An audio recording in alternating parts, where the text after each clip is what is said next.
Namaskar. Very warm welcome to all our viewers and learners in this very special session of CIET NCERT named Webinar. I am Renu Bhatt with you all and you are watching us live on eVidya channels from channel number 6 to 12. And apart from all those channels, you are with us on our YouTube channel as well, that is NCERT Official. Dear learners and viewers, today is first Wednesday of April and we are celebrating Cyber Jagrukta Divas. Please allow me to share a brief about Cyber Jagrukta Divas. The Ministry of Home Affairs is implementing a scheme called the Indian Cyber Crime Coordination Center I4C to deal with cyber crimes in a coordinated and comprehensive manner, and in order to create awareness among students, parents and teachers, it is proposed to observe Cyber Jagrukta Divas on first Wednesday of every month in school, colleges, university, Panchayati Raj institutions and etc. And the topic that we are going to discuss today in this webinar is ensuring safe and supportive e-learning environment. We have our expert with us. Let's meet her. You are Ms. Nisha Dua. You are coach and mentor, cyber wellness and safety principal consultant from Cyberspace. Very warm welcome, ma'am. Thank you. Many thanks for the kind introduction, Ms. Renu. Good afternoon, friends and young students. Ma'am, I'm so sorry I'm interrupting you, but before we begin this session, let me share some certain information to all our viewers in case they want to ask something regarding this particular topic, so they can reach out to us through our various mediums. Dear learners and viewers, you can call us on our telephone number, that is 8800 440 and 559. Either you can drop a mail at our email address, that is training.helpdesk@ciet.nic.in. You can also share your feedback with us. And if you have joined us through our live streaming, that means you are on our NCERT official YouTube channel, then you have to go to the live chat box and then you can drop your comment out there. Our expert will be happy to answer all your queries and doubts and questions if you have any. And before I begin this particular session, let me share a very important piece of information regarding India's G20 presidency. We are indeed very proud that India assumed G20 presidency and will convene the G20 Leaders Summit for the first time in the country in 2023. A nation that deeply committed to democracy and multilateralism, India's G20 presidency would be a watershed moment in her history as it seeks to play an important role by finding pragmatic global solutions for the well-being of all. And in doing so, manifest the true spirit of Vasudhaiva Kutumbakam, or we can say the whole world is one family. With that very important piece of information, let's quickly get back to the session and to our expert. Nisha ma'am, let's over to you. What would you have for the all the viewers and learners, ma'am, in this particular webinar? Thank you. Well, good afternoon, friends and young students. It's an honor to be here. Friends, as we all know, that safety of the children, the students, is most important, whether they are within the physical walls of the school or they are learning in the online spaces. So it becomes the responsibility of the school authorities and educators to ensure their safety in both the places. So I bring to you a presentation which I'm sure will be immensely beneficial to all, which is ensuring safe and supportive learning environment. How children can use the potential of their technology to learn and grow in a safe manner. So I shall continue my presentation, ma'am. Yes, ma'am. Please continue. Okay. So we talk about online learning. So till about 5 years back, online learning was not so popular, and then came COVID pandemic and learning shifted online. The teachers who were pedagogists donned the hats of digital educators. People who had never touched technology, started to learn about new devices and platforms. Exactly. So that the children could continue learning. Had it not been for these dedicated teachers, dedicated schools and organizations like NCERT, which gave platform, the children would have missed 2 years of their academic sessions, because for 2 years the schools were closed, and 250 million children, 25 crore children in India, they would have been left benefit of their education services. So it's actually the online learning was absolutely absolute boon for us. So what are the benefits of online learning? We all know, but let's still have a recap about it. Online learning is flexible, It's very convenient. You can learn anywhere, anytime, at your own space. If you cannot go to the school or any educational institute, you can learn at home. And then accessibility is another thing. You don't have to go very far. You have the learning resources at your disposal. You can look at them once, twice, thrice. So it also caters to differentiated learners. And the continuity, like I said, that had it not been for the online platforms, had it not been for online learning, the education would have stopped for 2 years when we were in the middle of COVID pandemic. Now what has happened? The schools have actually adopted online learning very smartly, especially in India. The change has been absolutely huge. And even when the schools now have opened in the physical mode, all the schools have opened in the physical mode, they still go on to the blended learning because they have understood the potential of technology for enhancing the learning of their students. So the blended learning approach has started. So what is blended learning? It integrates technology with traditional teacher-led classrooms. So what happens? Let me explain it a bit. As it is, you can see in the diagram. So there is the teacher teaching, and she can give some of her assignments in an online, and the students can do those assignments. And sometimes when the students are not able to come to school, they use this technology, devices, platforms and applications for their learning. So this is called a blended learning approach.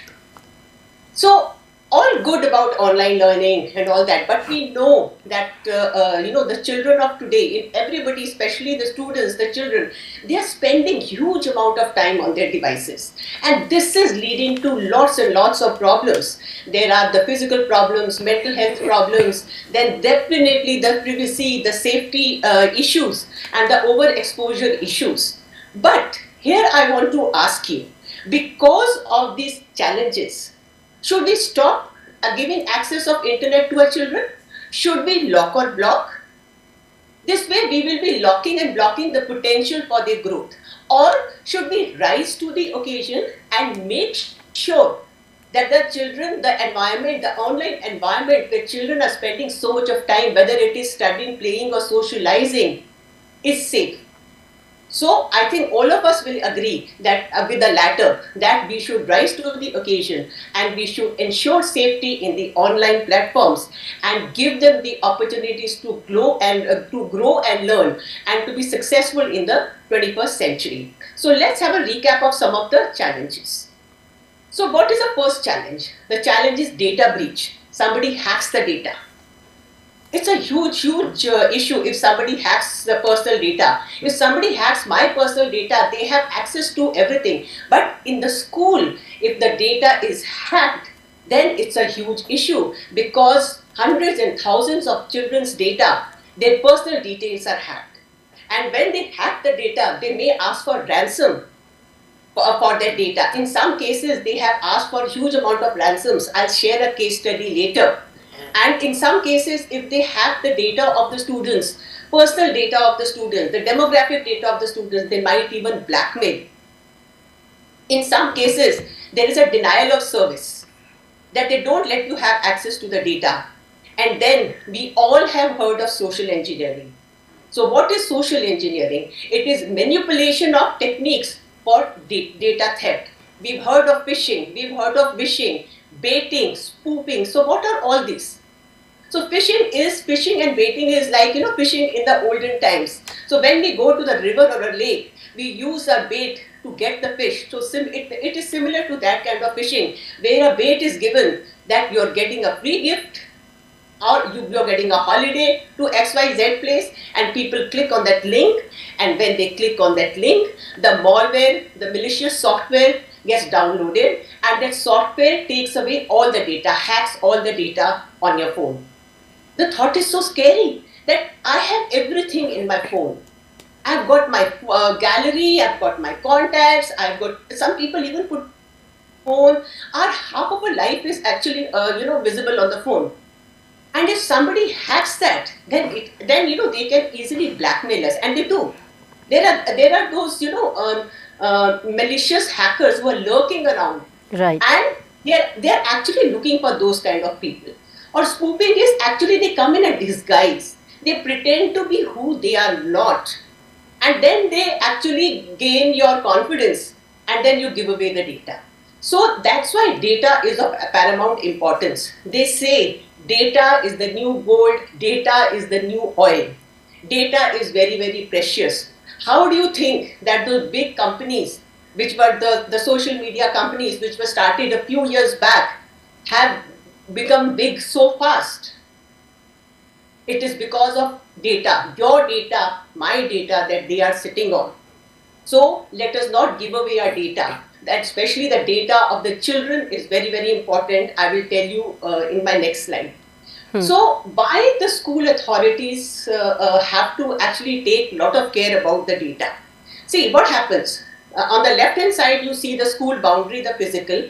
Every school has a boundary, and there is a gate, there is a guard at the gate, and nobody can enter without a verified ID. Don't we do that in the schools? We've Right. got guards all around. We do that. Okay. So why we do that? Because we are responsible for the safety of the students. No unwanted person should come in the school. No inappropriate behavior should be there. No stranger should come and kidnap or do something wrong to the children. Similarly, because learning is shifted online, the students lead a lot of time in the online space. So similarly, we have to have boundaries across our school devices. And what is that called? That is called firewall. So let's say a school has laboratory, computer lab, okay. The administrators use the computer. The principal has a computer in her office. There are computers in the staff room sometimes. The school may also have a teaching learning ICT lab. So all and in those affluent schools, the children also bring their own devices. BYOD is the norm. So what happens is that anybody can infiltrate that, and gain access to the devices in the school and gain access to the data. So now the schools have become smarter. So apart from the physical boundary in the school, the schools are also building firewalls. These are technical boundaries around the school. So that's why these kind of sessions are conducted to bring more and more awareness on the ground. So moving ahead, I'll just share with you a couple of case studies. This is not to scare, but this is to make you aware. So I will not name the school. So XYZ school system were hacked by students to change their grades. Okay. So the students did shoulder surfing. So what is shoulder surfing? That while the administrator or the vice principal or somebody was actually opening the system, he or she typed the he or she typed the password. And the shoulder surfing is when somebody is standing behind you and looking over your shoulder. And that password, that slowly, a lot of students were involved. So X student gained password at one level, then at the second level, some other student got the password. So over the time, they got these passwords. We all know the young people are very innovative, and they can come up with good and even not so good, strategies as well. So this way, they got access to their classroom mark sheet, and they changed the grades. And another school, the website was hacked. It was in Gurgaon, in Delhi. The website was hacked, and the home page was replaced with an obscene image. I mean, imagine somebody putting an obscene poster outside the gate of the school, the physical school. And here, as soon as anybody accessed the website, the home page had this obscene image. Of course, immediately the school reacted, got down this image. Why? Because somebody had hacked into the website. Okay, and in another case, in US, a school was hacked, and then a lot of data of the students was taken away. And those hackers threatened to post the student and teacher data online if ransom amount was not paid to them. And can you imagine, a school may not have that kind of money to pay. But then, losing the data of the student is the worst that can happen to school, because The education comes second. The first is the security of the children, which is very, very important. So these were some of the examples which I wanted to give you, that these things don't happen. A lot of time we have an ostrich approach that nothing is going to happen to me. I am safe. We have that feeling till such time something happens. I hope nothing untoward happens with anybody. But then we have to be prepared. Don't we lock our houses? We lock our houses when we leave the house. We lock our valuables. Then let me tell you that your personal data, the reputation, is more valuable than any amount of gold or diamonds one can accumulate. So coming to what is student data and why is it very sensitive? So student data consists of personal identifier information of the student, which may have the family details, demographic details, academic information. It may also have the testing performance data, health details, behavioral details. Now, somebody may ask that, so what? The child is only 11, 12 years old. Why should I worry so much about the testing data or the behavioral details? See, on internet, everything is permanent. So let's say a student had some behavioral issues in the school and he or she was getting counseled. Now, if that data is leaked outside, so once the student is taking admission in the college or even at a later stage of life, the blackmailers can go back and blackmail him that, this was your stigma for you, this was your behavior, and if we will not release or make viral this information if you pay us so much of money or if you do something for us. And it happens. On the internet, information is always permanent. It goes viral very fast and it goes round and round and round. It never gets deleted. Like the testing data, let's say somebody did not perform well and missed the promotion to the new class. But at a later life, he or she wouldn't want it to be relieved that from 8th I couldn't go to 9th. I had to repeat class 8. So that's a kind of a black remark against that person. The person may have gone to IIT or MIT later. So these are the kind of information which are very, very important. Definitely family details are the most important. And we have heard cases of the students being kidnapped once they get hold of the family details. So other is invasion of privacy. The privacy is very, very important. I think all of us are very concerned about the private.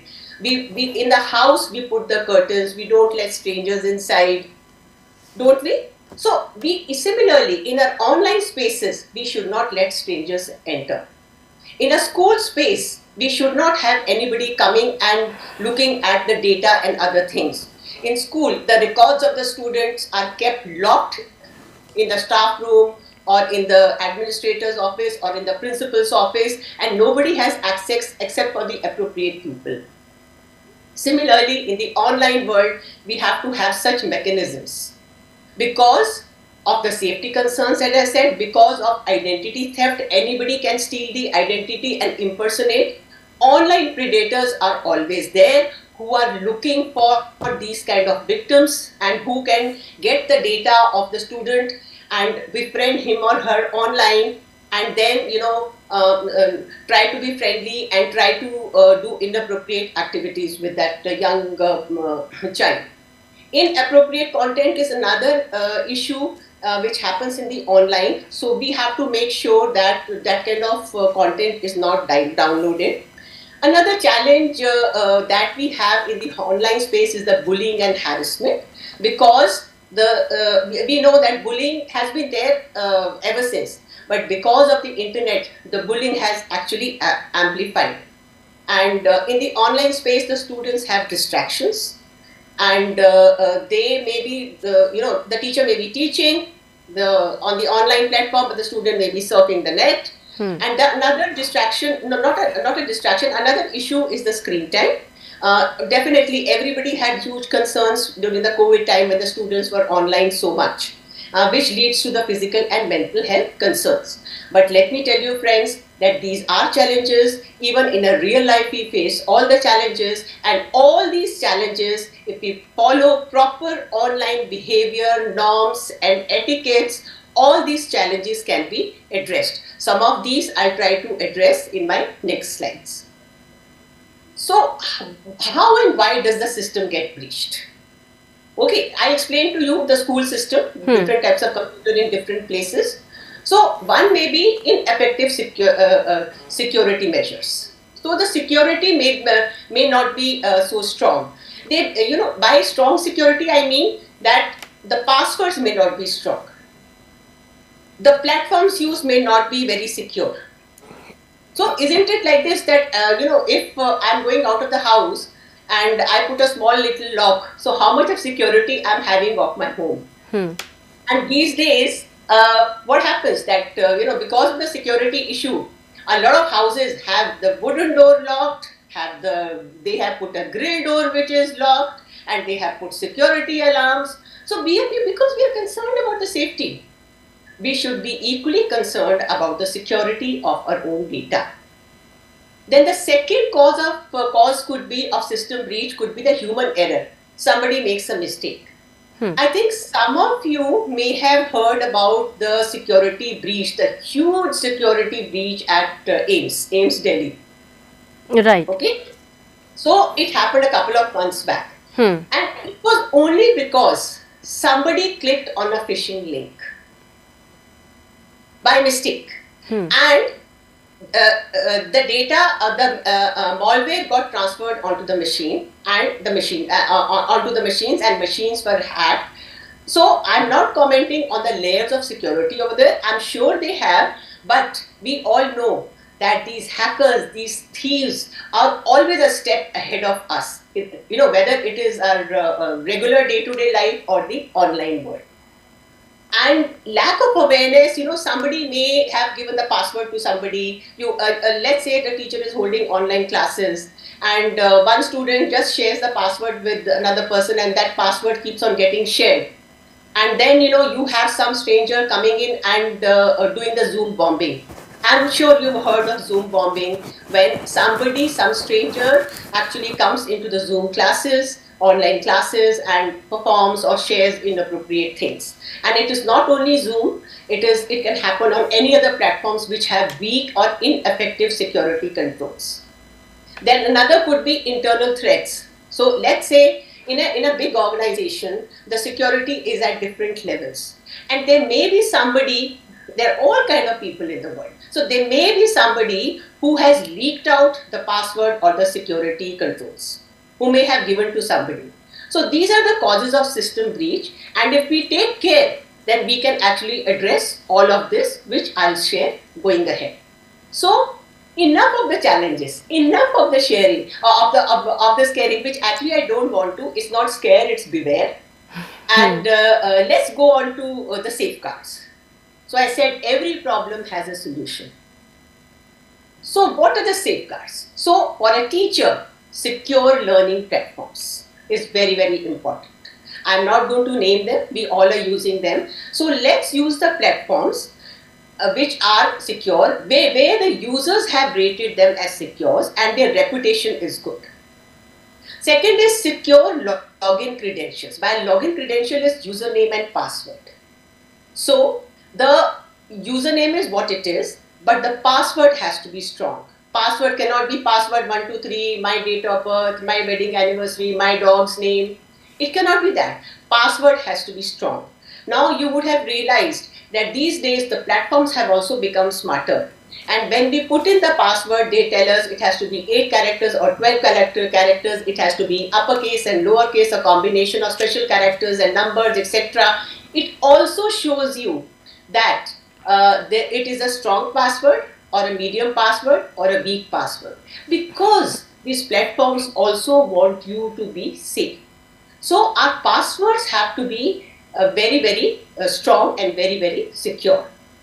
The other is coming to number 3, secure cloud and data sharing platforms. So a lot of time, let's say during COVID, a teacher was working from home. Now what happens is that she has to share the learning resources with the students. Or the teacher has to share her, let's say she's a math teacher and she has to share the math records with the class teacher for the results. So a lot of data is transferred from one device to the other. So we must ensure that the data sharing apps should be safe. There should not be XYZ which is free and where ads keep on coming and luring you and taking away your data. So the other is, number 4 is download trusted learning apps. So what do I mean by trusted learning apps? Like apps, everybody wants you to download an app. You want to pay the bill, they say download our app. You want to do banking, they say download our app. These days, we have become very app friendly society. Yeah, it is good to have apps because the life is easy. But then we have to see what we choose. We choose comfort or security. And I'm sure you will say security. But a lot of times we also choose comfort. Okay, so there is app for how many glasses of water you are drinking. There's app for how much you are walking. And even in the schools, in the education system, there are a lot of apps for geography, for math, for whatever subject. The apps are there. These apps may be good.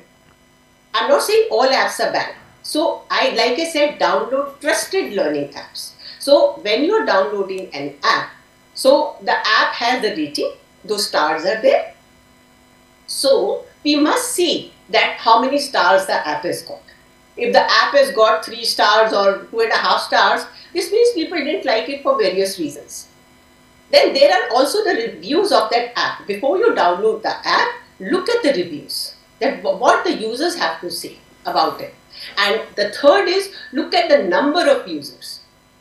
Let's say there is a GeoGebra kind of an app, okay, and it has about 25-30 users and the user rating is 2.5. That is not an app to be downloaded. Let's then download an app which has already been used by somebody, recommended by teachers. And in fact, coming to recommended by teachers, the teacher should also first use the app, see if it is a safe app, and then only recommend to the students. And not because it is easily downloadable and it is free. The next is password protected files. So let's say, like I said, the teacher has had to share, the math teacher has to share her math grades with the class teacher during the COVID times who was sitting somewhere else in the city. So you have to share, You could not meet, fine. But then these have to be protected. The safety measures have to be adopted. So these files can be protected by the password. So in case any hacker infiltrates in between, the other name of hackers is also malicious actors. Okay, in case these hackers, they infiltrate, they may be able to get the file, but they will not be able to open if it is password protected. So these small things go a long way in securing the data of the students. Then two-factor authentication, I think a lot of we all know that it is very, very important, and we get OTP for everything on our phones, and that makes it quite secure. But then if our phone has been hacked and somebody is mirroring that data, then that other hacker or the malicious actor gets hold of that OTP also. This is how financial banking frauds have occurred. The other is original software. A lot of times we feel that we take pirated software. Maybe because we don't want to spend the money. Have less number of softwares, but going for original. Why? Because in original softwares always have the latest security patches. So whatever virus and other issues come, so they have antidote for that. And talking of virus, the antivirus should be original and should be updated very, very often. It's very important. So continuing with the safeguards. So the personal details have to be protected. We should not leave any file which has the personal data of the student just lying around. Password protect. Share on secure platforms. So these have to be your mantra. And the second is blur names and faces. A lot of times what happens, the school wants to actually showcase various activities. And why should they not? And then they put the pictures of the student up front, which is very, very scary. We know that because of this artificial intelligence, you have, these photos can be actually, people can morph those photos. You can change you can put another body doing whatever actions on the faces. So these can be misused. So another is beware of malicious links. Don't click on any links. There is nothing free. We get messages like Adidas is wanting to send you shoes. If you click on the link, you will be able to pick up the shoes. Why should Adidas give you free shoes or Cadbury give you free chocolate? If you really think that it is, go on their website and find out. Okay, avoid the third-party applications, because you will often get notice that you are leaving this site and you're going to a third-party app. Try not to, because those may not be secure sites.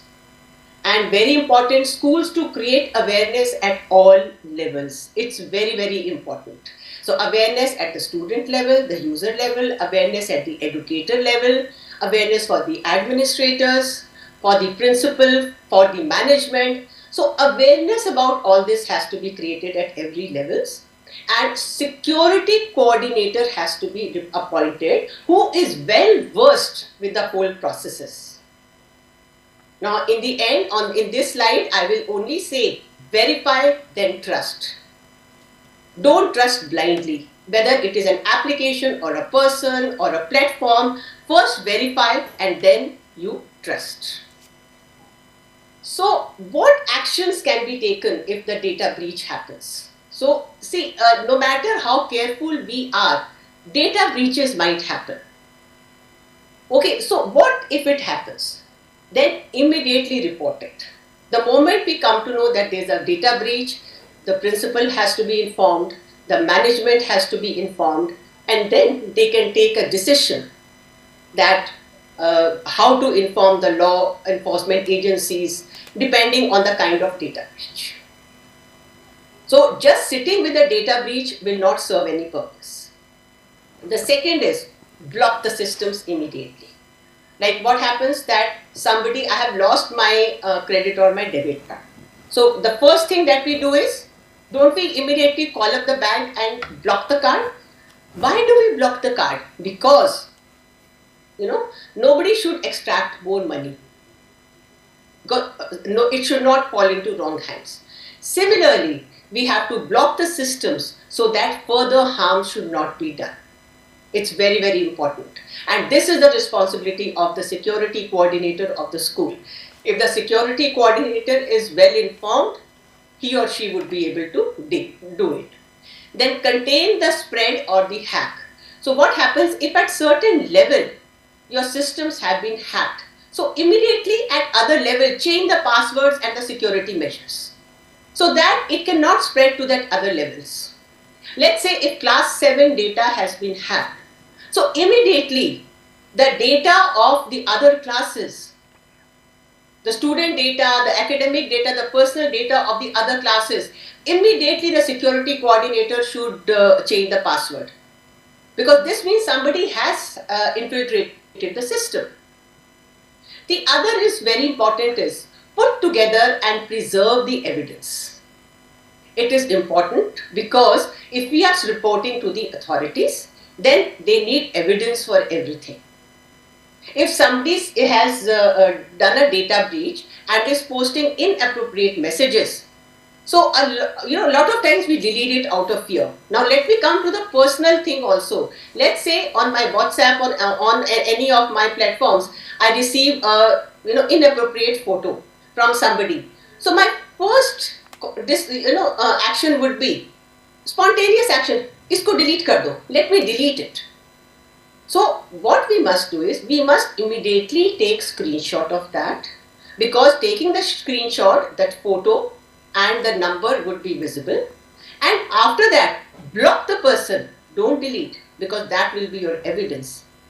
Similarly, if somebody is getting trolled or bullied on the online platforms, or there is your identity theft and somebody is impersonating as you, then even in the online platforms, social media platforms, immediately the screenshots should be taken. Because when you report it, then definitely the law enforcement agencies are going to ask for these.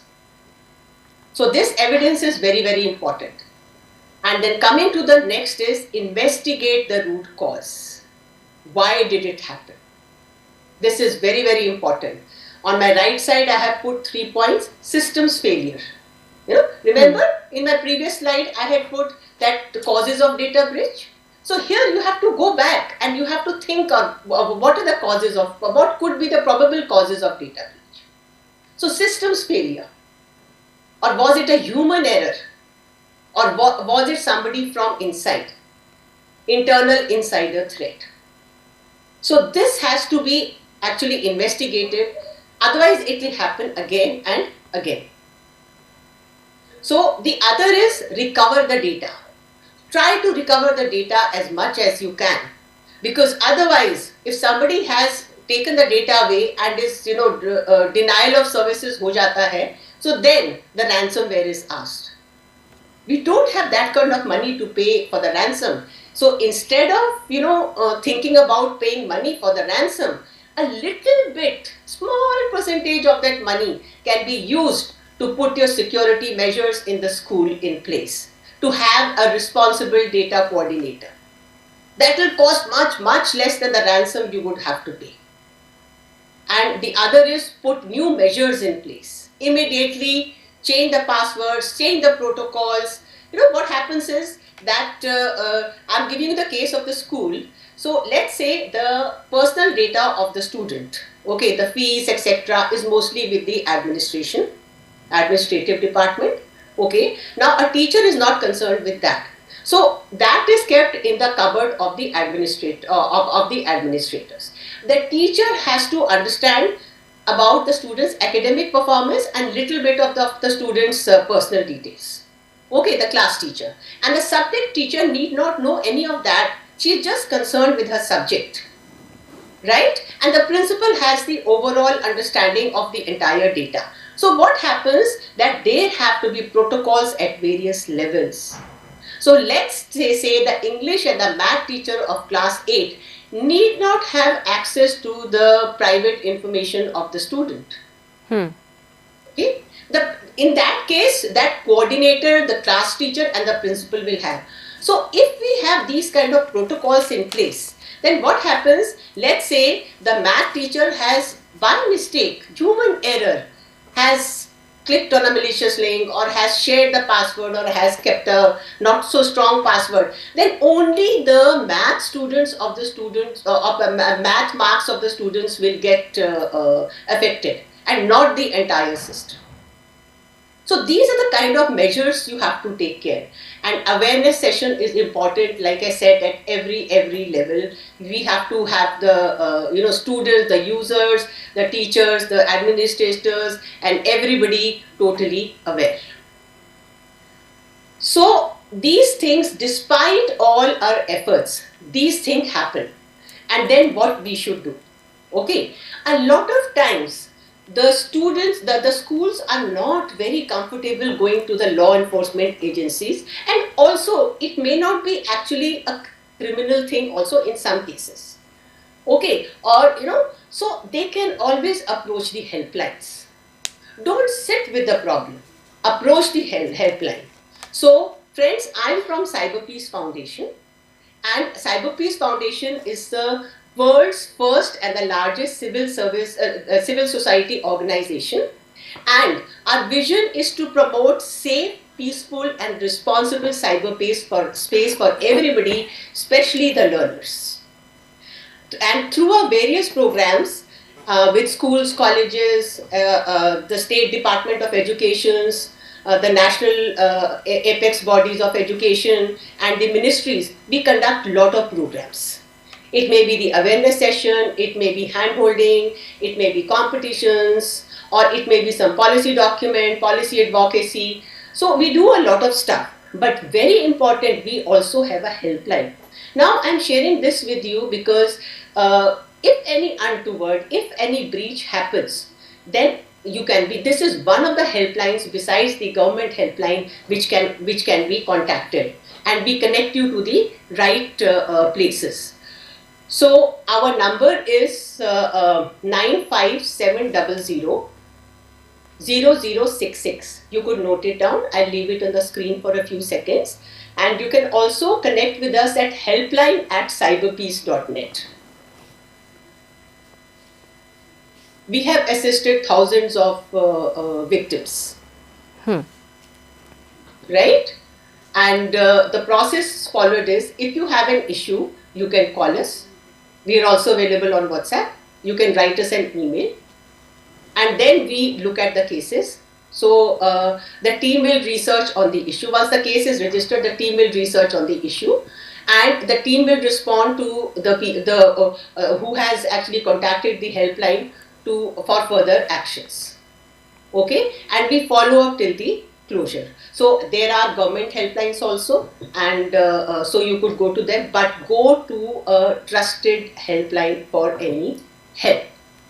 So this was a major crux of my presentation, and I would say that you must travel on the information highway. As educators, you must use the potential of internet to prepare your students for 21st century workforce. Online has a lot of challenges, but all those challenges also have solutions. Due to paucity of time, I was not able to share many with you, but definitely if you seek help, you will get those solutions. Okay, and let us not deprive our children of the potential of internet, because we are living in the digital age. And how you can do it? By following the rules of information safety highway. We travel on the highway, we go on the road, we follow the rules. If nobody would follow the rules on the highway, on the road, there would be so many crashes, won't there? People go at the speed of 100, 120, wherever it is needed. There are those speed stoppers, speed checkers, and we use the right lanes, we follow all the rules. Similarly, we have to follow the rules on the information superhighway also, and take our students to the next level. So that was mostly for my regarding my presentation, and I would look forward to the questions. I hope the presentation was useful. It was brief, but I hope it was useful to everyone. Thank you so very much, ma'am, for your information. And we have one question. Ganesh is asking how they can help us, ma'am. I guess he is talking about the process that you were sharing about cyberpeace, ma'am. Ma'am, could you repeat the question? Yes, ma'am. Yes, ma'am. One of our viewer, Ganesh, is asking how they can help us. I guess he is asking about the process that you were sharing about the cyberpeace, ma'am. See, any helpline will give you their phone number or their email ID. So if you have any issue, then you should contact this helpline, but with the evidence. Okay. Like I said, evidence has to be contacted. Otherwise, how would anybody believe? And ma'am, it will be confidential? I mean, the victim's Absolutely. name. Okay. 100%. It's a good question which you have asked, ma'am. But whosoever reports anywhere is 100% confidential. Okay. So, ma'am, that was about the process that our viewer is asking. Let me share one more time to all our viewers and learners. If you have any query and question regarding our topic, that is ensuring safe and supportive e-learning environment, dear learners and viewers, feel free to connect to us to our YouTube channel, that is NCERT Official. This is the fastest medium to connect to us or reach out to us. You can drop your comment out there, and ma'am, by the time we'll get any more such questions, let me ask you a very important question about the blended learning you were talking about. Please explain to us what is blended learning and how do the teachers use it, ma'am? So like I said that there are traditional teacher approaches in a face-to-face classroom, and there is this online learning. So when there is an amalgamation of both, let's say a teacher gives the assignment to the student does the assignment at home and submits in the online space. Maybe using Google Docs, or maybe using Padlet or any other application, because there are a lot of applications which allow you to do that. Okay, so a student may be working at home, maybe doing the homework, but the teacher is getting access to what he or she is doing. Okay, or a teacher may ask, in some cases, the students to actually research the information about a topic. Especially during project work, the students are asked to do a lot of research and then come up with solutions for any issue. So this is an amalgamation of blended learning, and it is actually caught on. Why? Because recently, like I can say that let's say Chennai received a lot of rains and the schools were closed. But the beauty of it was that the schools were physically closed, but children were learning at home. They were in the online mode at home. They were doing the assignments in the online mode. So it is a blend between the traditional and the technology assisted learning. So that is the blended form of learning. Okay. So ma'am, all those instruction and guidelines you have just shared, if we talk about the higher study students, those who are learning, those who are in college or maybe doing some other research and all, do they also have to share do they also have to follow the same instructions and guidelines that you have just shared for the school students? For the e-learning? Okay. See that these guidelines have not only to be followed by the school students, by the college students, but even by the professors, by the government authorities, by anybody. So when I talk about the security of information and data of the students at school, the same applies to security of data and information of employees in a big organization. Or in a government organization, let's say the government is dealing with its Ministry of Textiles. So let's say there are details of a lot of things, vendors and many other things. So everything is so precious. So these security measures apply to anyone and everyone who's online. So ma'am, this is across the globe. Okay. Okay. Ma'am, what happens if the student's data falls into the wrong hand, ma'am? Well, that's a nightmare, I can say. That's a nightmare for the student. So let's say, like I said, that let's say the students, by mistake, the school has posted the picture of the student and the picture is altered and, it is morphed and that is circulated around. So it's very, very scary. The student's life will be actually destroyed. Or if somebody, infiltrates into the account of the students and pretends to be somebody, fake, impersonates as somebody and writes all nonsense from the social media account of a person. So all that nonsense and inappropriate behavior will be attributed to that person. Okay. And then, like I said, that everything on the internet is permanent, it is viral, it goes round and round and it comes back. Right. So in the case of, let's say, a student data has been leaked and somebody is blackmailing now the student because the family details, the photos, the academic details and everything was released, so that the malicious actor, the hacker, knows everything about that person. And then he or she says that I will leak this information of yours outside if you don't comply with what I tell you to do or if you don't give me the money. So, can you imagine how much it can harm that young and impressionable mind? To my mind, there are two very vulnerable population. One is the young students and the other is elderly who fall prey to the crimes. Right. So ma'am, if it happens, where can schools report if their data and systems are hacked, ma'am? The schools can, like I said, that law enforcement agencies are there. There are cyber cells. There are helplines. So the school can report in that neighboring cyber cell wherever it is. Otherwise, they can also report on various helplines like ours, which can take them to the right place. So ma'am, are the firewalls totally safe? Okay, I talked about firewalls. I'll remind again, firewall is like a boundary wall which is actually around the technical equipment in the school in which the data and information flows from here to there. You see, there is nothing foolproof. Absolutely. Okay. Like I said, that these malicious actors, hackers and thieves are very, very smart. You know, you must have heard of white hat hacking and black hat hacking. Black hat hackers are those who actually hack systems for malicious use. Okay, and and they gain more and more expertise. So there is nothing called as foolproof security. Okay. And but at least to a very large extent you will be secure. Like let's say the school has a boundary wall. Okay, so this is to keep away most of the people outside. But there may be some people who somehow get a ladder, do something and scale the boundary wall somehow. So there will be a minuscule percentage of those people. So everything is not 100%, but yeah, to a very, very large 99.9% security, good firewalls provide. Most of the time it is the infiltration, the hacking is not due to so much about firewall if the firewall is secure.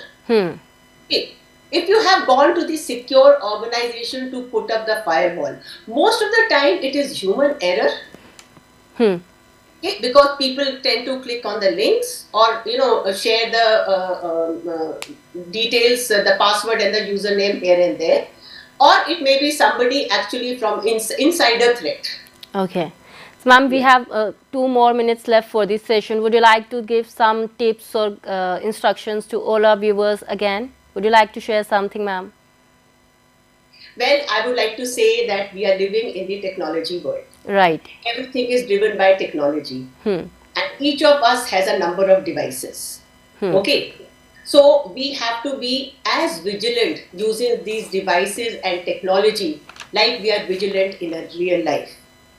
And I would tell the parents and the teachers that you have always been mentoring, supporting, guiding the students. But what happened with the advent of technology? The students, because they are fearless and innovative, they gained edge as far as the technology understanding, as far as being tech savvy is concerned over the people of the senior age group. So a lot of times the parents, the teachers, etc. feel that just because a child knows technology, the child can, my child knows technology, so my child can never be in trouble. Not realizing that the child may know technology very, but the child probably doesn't have the critical understanding of good or bad, right or wrong, the sense of maturity. So all that guidance still has to come from you, parents, teachers and school authorities. You cannot give up on the child just because say that nothing will happen, I can't do anything, the children are advanced. But definitely you can sit and mentor your child. We can instill those values, the values that we follow in a real life. If we encourage, if we push our children to use the values in the online space, then they cannot go wrong. Okay. Thank you so very much, ma'am. As we are running very short of time, we have to wrap up this session. But before that, let me thank you one more time for being with us and for your informative session. Thank you so very much, ma'am. Thank you. It was a pleasure and an honor. Have a good day. All pleasure is all ours, ma'am. And we have to say to all our viewers and learners, thank you so very much for being with us. We do not need to scare. We just need to be aware of all the things happening around us. It's time for me to wrap up this session, but let me share a very important piece of information regarding India's G20 with you all. We are indeed very proud that India assumed G20 presidency and will convene the G20 Leaders Summit for the first time in the country in 2023. A nation that deeply committed to democracy and multilateralism, India's G20 presidency would be a watershed moment in her history as it seeks to play an important role by finding pragmatic global solutions for the well-being of all. And in doing so, manifest the true spirit of Vasudhaiva Kutumbakam, or we can say the whole world is one family. With that very important piece of information, me, Renu Bhatt, is taking your leave, but you stay tuned to Vidya channels and NCERT official YouTube channel for more informative program. Our next session is Sahyog, and the topic that we are going to discuss today in this particular session is adolescents' health and challenges. Namaskar.